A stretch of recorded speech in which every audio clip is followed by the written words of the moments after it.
ধন্যবাদ মাননীয় সভাপতি সঞ্চালককে। আরো ধন্যবাদ জানাই সামনে উপস্থিত আমার কর্মী ভাইরা, সকলকে ধন্যবাদ জানাই। এখন একমাত্র ইস্যু কুরবানি। কুরবানি আমাদের রাজ্য সরকার অতীতের একটা আইন আছে, 1950 সালে যে আইন পাশ করা হয়েছিল সেটা এখন লাগু করেছে। এর আগে সিপিআইএম সরকার ছিল, কংগ্রেসের সরকার ছিল, তারা লাগু করেনি। কিন্তু বিজেপি সরকারে বসার সাথে সাথে কুরবানি এলো, লাগু করে দিল। এই আইনের মধ্যে 12 নম্বর একটা আর্টিকেল আছে, যেটাতে একটা ফাঁক দেওয়া হয়েছে।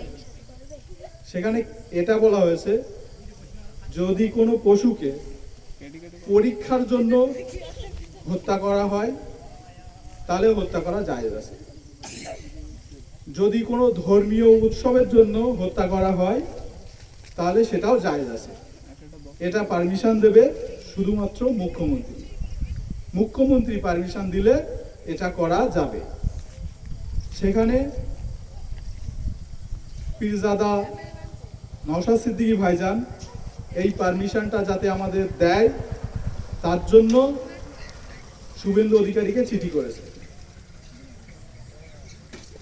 তারপরেও এখনো 18 তারিখে চিঠি করেছিল, এখনো কোনো ফলাফল সরকারের পক্ষ থেকে আমরা পাইনি। টিএমসির এখনো পর্যন্ত 80টা এমএলএ আছে, তারা কিন্তু এই ধর্মীয় উৎসবের জন্য কোনো হেলদোল করছে না, মুখে কুলু পেটে বসে আছে, তারা কোনো কথা বলছে না।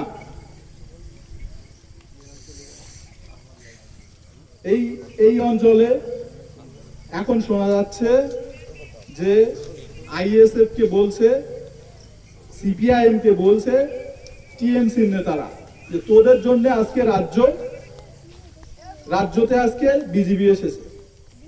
আমি সেই নেতাদেরকে বলতে চাই, যদি আইএসএফ এর জন্য বিজেপি আসতো, 29 জায়গায় আইএসএফ এর সিট দেওয়া হয়েছে। একবার খতিয়ান ভালো করে খুঁজে খুঁজে দেখে নাও যে কোথায় কোথায় বিজেপি এসেছে। এক জায়গায় তো বিজেপি আসতে পারেনি আইএসএফ এর দখলের জায়গাগুলোতে, যেখানে আইএসএফ টিকিট দিয়েছিল। তোমাদের নেতৃত্ব 294 জায়গায় সিট দিয়েছিল, 207 জায়গায় কিভাবে হারলো সেটা কি একবার ভেবে দেখেছো? সেখানে কি আইএসএফ গিয়েছিল? তোমার নেতৃত্ব ইচ্ছা করেই নিজেও তো হারলো, নিজেও তো জেতেনি। তাহলে রাজ্যে বিজেপি কে আনলো? তোমার নেতৃত্ব আনলো। সেখানে দাঁড়িয়ে তোমরা এখনো বলে যাচ্ছ যে আইএসএফ বিজেপি এনেছে।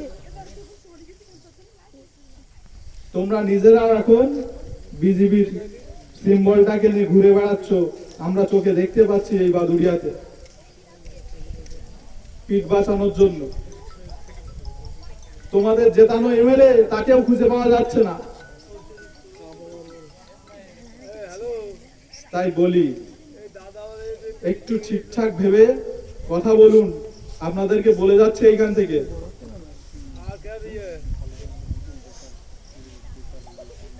থেকে, বলে যাচ্ছি, আগামী দিন আইএসএফ এর দিকে চোখ তুলে তাকাবেন না। ঠিকঠাক ভাবে বলে যাচ্ছি, আবারও বলে যাচ্ছি, দালাল হিসাবে বলবেন না। দালাল কিন্তু আপনারাই দালালি করেছেন, তাই বিজেপির হাতে সিটটা তুলে দিয়েছেন। দালালি যদি না করতেন তাহলে শুধুমাত্র নওশাদ ভাইকে হারানোর জন্য ওখানে অবজারভার, ওখানে মুখ্যমন্ত্রী, ওখানে ভাইপো সবাই মিলে বারবার ওইখানে গিয়ে মিটিং মিছিল করতেন না। বারবার করার পরেও সেখানে তো হারাতে পারলেন না। কোথায় যেখানে যেখানে বিজেপি গিয়েছিল তাদের বিরুদ্ধে তো মিটিং মিছিল করতে যাননি, ভাঙড়ে গিয়ে বসেছিলেন। ভাঙড়ে গিয়ে একেবারে সংসার নিয়ে বসেছিলেন ভাইজানকে হারানোর জন্য। সে কথা ভাইজান বলে দিয়েছে। এক নওশাদ সিদ্দিকী হারাতে গিয়ে পুরো রাজ্যটা বিজেপির হাতে তুলে দিয়েছে, এটাই কিন্তু বাস্তব, এটাই বাস্তব। বেশি কিছু বলবো না, এটা বলার জায়গাও না, আমাদের পারমিশনও নেই। তবে কুরবানির বিষয়টা ভয় পাওয়ার জায়গা নেই। যে নির্দেশ দিয়েছে আমরা সেই নির্দেশ মেনে কুরবানি করব, এতটুকুই বলে বক্তব্য শেষ করলাম। এবারে বক্তব্য রাখবেন আহমদ ভাই, সম্মানীয় ব্যক্তি।